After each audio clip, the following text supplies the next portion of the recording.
Good morning. It's Sunday the 31st of May. Before I read the devotion for today, may I just say a very warm word of thanks on behalf of Dorothy and myself for the prayers of many of you. As you know, we're still in Australia. The flights that we've been scheduled for are on July the 2nd, but whether that flight will go ahead, we just don't know. So we value your continued prayer. Our study this morning is from Psalm 55, verses 16 to 21. As for me, I will call upon God, and the Lord will save me. Evening and morning and at noon, I will pray and cry aloud, and he will hear my voice. He has delivered my soul in peace from the battle, for there were many against me.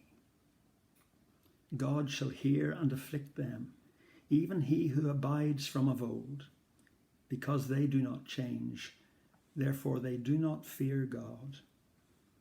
My companion stretched out his hand against his friends. He violated his covenant. His speech was smooth as butter, yet war was in his heart. His words were softer than oil, yet they were drawn swords. And Warren Wiersbe writes, David was going through intense difficulty. Some of his friends, including his closest friend, were turning against him, and it was painful. How did David solve this problem? First, he called upon the Lord. In verses 16 and 17, he writes, As for me, no matter what they may do, as for me, I will call upon God, and the Lord shall save me. Evening and morning and at noon I will pray and cry aloud, and he shall hear my voice. Apparently David had a systematic prayer life.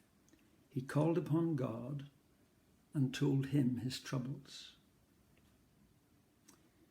Secondly, he let God do the judging.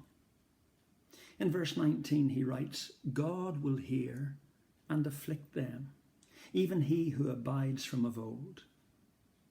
David believed God would solve his problems. We should do the same.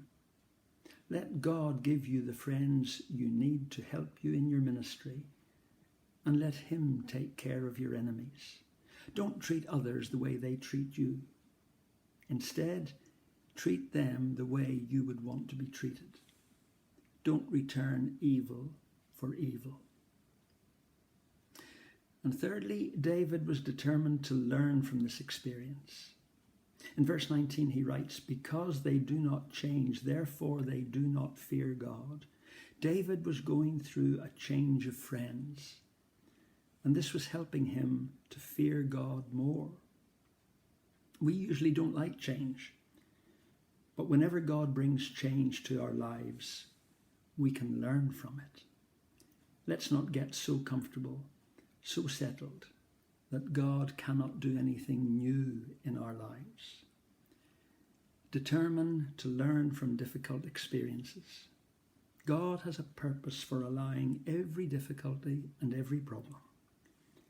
Let him teach you new truths and work in your life in new ways. Today is Whit Sunday, which commemorates the coming of the Holy Spirit to the New Testament church. Paul, in writing to the Romans, says that the love of God is shed abroad in our hearts by the Holy Spirit who is given unto us. So today, may each one of us know that love, that joy, that peace, that power that comes from the Holy Spirit. God bless you.